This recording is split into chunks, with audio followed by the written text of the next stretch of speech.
So to get started, go ahead and work through the discovery problem here. Sketch out the graph of the derivative, answer A, B, and C on your own, and hopefully that will give you some insight into how you might use the first and second derivatives to sketch a graph of the original function.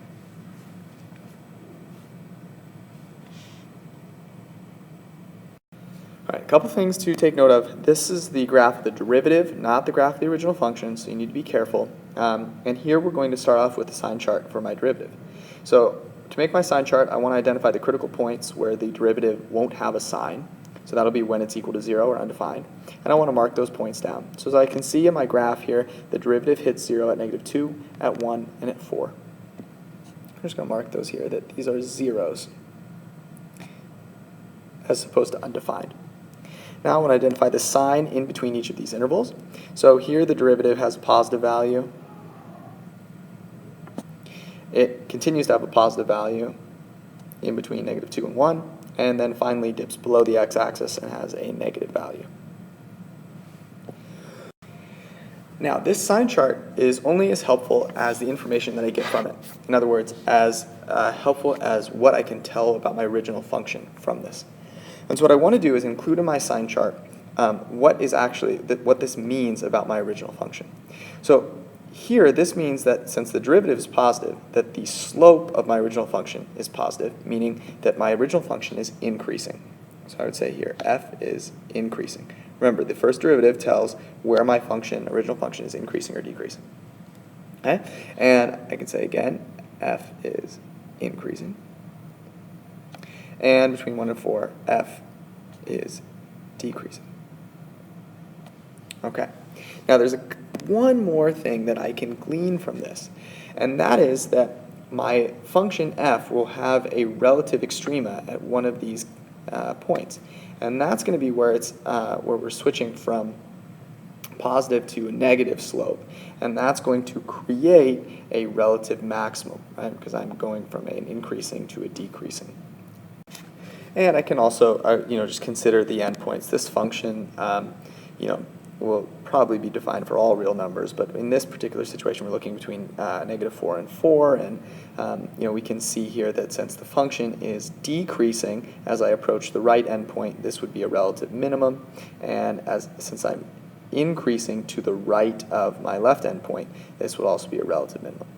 So we have a relative max and then two relative minimums at the endpoints. Okay. So that's one thing to take note of as well. This will be a relative max. All right, now let's go to the second derivative. Now, the second derivative, you might be wondering to yourself, well, how am I going to figure out the critical points of the second derivative? What is the second derivative related to? How do I figure it out?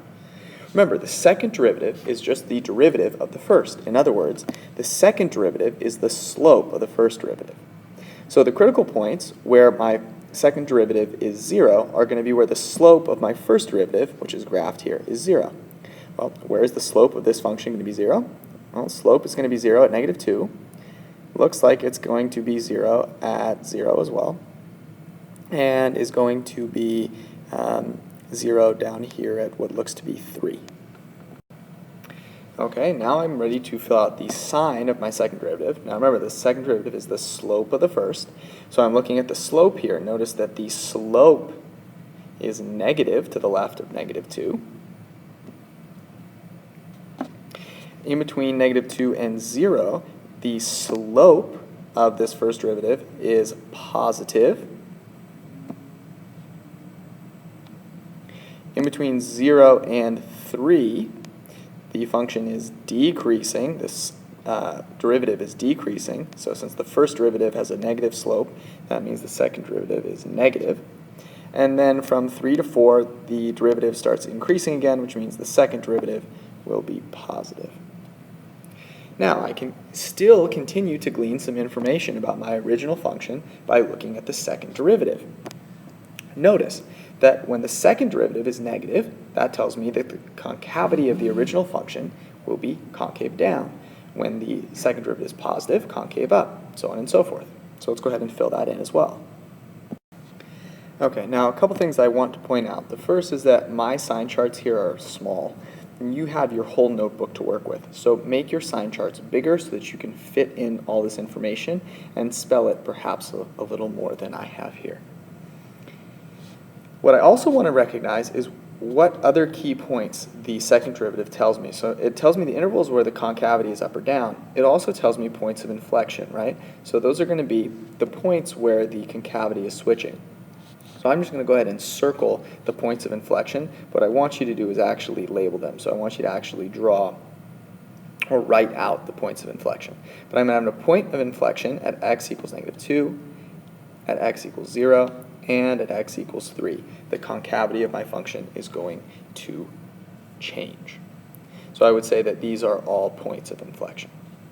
Okay? I'll just write P-O-I, points of inflection. Now, let's try and sketch the graph of our function just based upon the information that we're given here.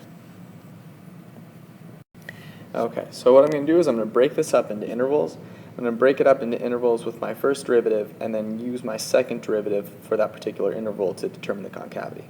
So between -4 and -2, my function is increasing, and I check the concavity and it's concave down. So it looks something like that. All right. Then my function continues to increase, so it flattens out, hits 0, and then continues to increase.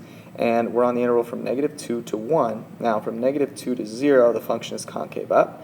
So I'll be continuing to increase, but now concave up. That will continue until I get to 0, and then I'll have to switch to concave down, but continue, of course, increasing.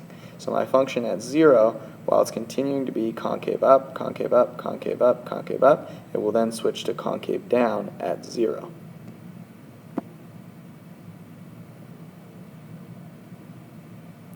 Okay, you can see it starts going concave down at 0, but I got to make sure that I'm careful because I'm still continuing to increase. So I've got to somehow draw this concave up, but increasing, increasing, increasing. And at 1, my function is going to start decreasing. So I'm going to continue, I'm going to look at my concavity. The concavity is still concave down, and that's going to go until I get to 3, at which point there's an inflection. So my function is going to be decreasing concave down, and when I get to 3, it's going to start decreasing concave up. Something like that. All right? So make sure that you've drawn your sign charts neatly, and that will really help when you work through your function. Let's go ahead and take a look at the precise graph of the original function I made using Wolfram Alpha, and we'll learn, of course, the process by which you can do this, which is called anti-differentiation. We'll talk about that a little bit later. Okay, so here's the sketch of my function, and notice that it works just as I predicted. I'm working first in my first derivative. I have an area where it's increasing from 0 to -2, and that's going to be concave down. So I have increasing concave down to -2. Now, between -2 and 1, my function's increasing the whole way. And if I look at the concavity, it's going to be concave up all the way until I get to 0, and then switch to concave down. Okay? So from -2, I go concave up, concave up, concave up. At 0, I switch to concave down. All right, now looking at my function here, at 1, my derivative goes negative. So my function will start decreasing. So at 1, my function is going to have to start decreasing. I look at the concavity. It's still negative, still concave down. So my function continues decreasing now, concave down, and that's going to continue going all the way until I get to 3, at which point my concavity is going to switch, and my inflection point will then take me concave up, but continuing to decrease all the way until I get to 4. Okay, so to graph a function, so say you're given a function, I'll talk about this in a second, that's not always going to be the case. Say you're given some function and you want to sketch a graph of the function. To use the first and second derivatives to make this accurate sketch, you want to first find the first and second derivatives. And then the key piece here is to make a clear and accurate sign chart, meaning that they're lined up correctly, your intervals are in the right place. That'll just make it that much easier when you're going through them. and include the behavior of f for each. You might even, if this is helpful for you, sketch sort of what that looks like. So, if you say f is increasing, and then you look down below and you see that it's a concave up, below that you could maybe put, oh, it's increasing and concave up. Okay, so that'll look like that. Just anything that will help you when you go to actually make your final sketch. But this is the key piece here. Then I want to note any special points and plot them if I can. And so obviously I want to note any mins and maxes, any inflection points, so that I know that's a point where I'm going to be changing concavity, so that I'm aware of it. And if I'm given the original function, I can plot some y-intercepts. For example, I'd plug 0 in for x and see what I get. But of course, the important piece here is that I'm using my sign chart. I won't always be given the original function. Sometimes you'll be given, like we saw in the discovery problem, some information about the first or second derivative, or both, and you'll use that information to make a sign chart. Sometimes you'll actually be given something that resembles a sign chart, where you're told the different values of the derivative and the second derivative at certain points, and you'll use that to make a sketch of the graph. I want to just recall quickly that we've done this already with just the first derivative, right? Just looking at the first derivative, we've sketched the graph of some functions. And now that we know the second derivative, we can do an even more accurate job of sketching this graph. And so remember when we did that back then, we sketched a possible graph, what it could look like based on the information we're given. And we're continuing to do that here. So it won't be necessarily the exact perfect, correct one answer. There'll probably be multiple ways that it can look, and we just want to make sure that it matches up with the information that we have from our first and second derivatives. So let's go ahead and apply this to one more example before you go ahead and get started on your homework. Okay, so go ahead and take a try at this on your own. Notice here you've been given pretty much a sign chart already, and so you just need to tell yourself and remind yourself what this tells you about your original function f, and then use that to sketch the graph. All right, so the first thing I want to do is just note what each of these tell me about my function. So to the left of -5, my function will be increasing and concave down. So I can go ahead and write that. So f will be increasing and concave down. Now at x equals 5, my function has a derivative of 0 and is concave down. So what does that mean? Well, it means, of course, f has that horizontal tangent. So f has horizontal tangent and is concave down still. All right, between 5 and 8, the function is going to be decreasing and concave down.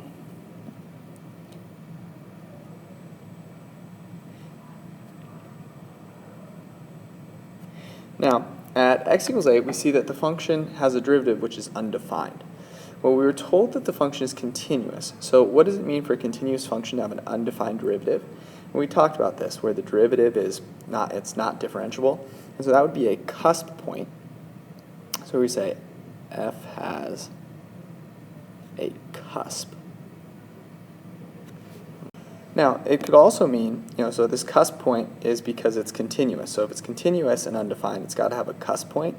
But there could also be a situation where there's, it's discontinuous at x equals 8. And there, if the derivative is undefined, you could also say, oh, this is a vertical tangent, right? So my function, would all of a sudden be perfectly vertical. All right. What about at x greater than 8? Here, the derivative is positive, and the second derivative is negative. So we have increasing and concave down. All right, now I want to note any special points here. So looking at my first derivative, I'm switching from positive to negative at x equals 5. So this is going to be a relative maximum.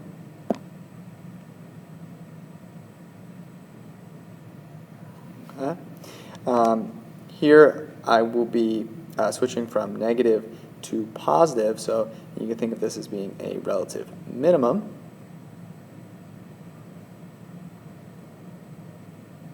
Okay. Are there any inflection points? Well, let's see here. The concavity stays negative here, so there's no inflection point, and stays negative here, so again, no inflection points. So So now I'm ready to sketch the graph. One helpful tool that you can do for yourself is to actually sketch out a little brief sketch of what each portion will look like. So if I'm going through here and I'm saying, okay, increasing, concave down, it looks like that. Horizontal tangent, concave down, that's just that little spot where it's perfectly horizontal. Decreasing and concave down, that looks like that. Cusp point, something like that. And increasing and concave down will look something like that. So now I'm ready to sketch my graph. I have everything I could possibly need and more, and so we can go ahead and sketch now. So I've set up my graph here, and now I can just go ahead and sketch. So concave down and increasing, horizontal tangent, concave down and decreasing, cusp point, and then increasing and concave down.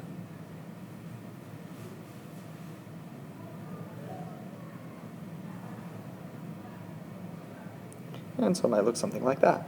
Notice there are a couple different ways I could sketch this, right? I could sketch it higher or lower, the exact steepness isn't known. So just make sure you're aware of the fact that your graph will not be unique, that there are other ways to draw it correctly. But the key is here, of course, that it satisfies all the conditions for the first and second derivative for the information that I'm given. And of course, it's continuous. All right, so at this point, go ahead and move on to 4.08, 4.08 assignment on Math XL.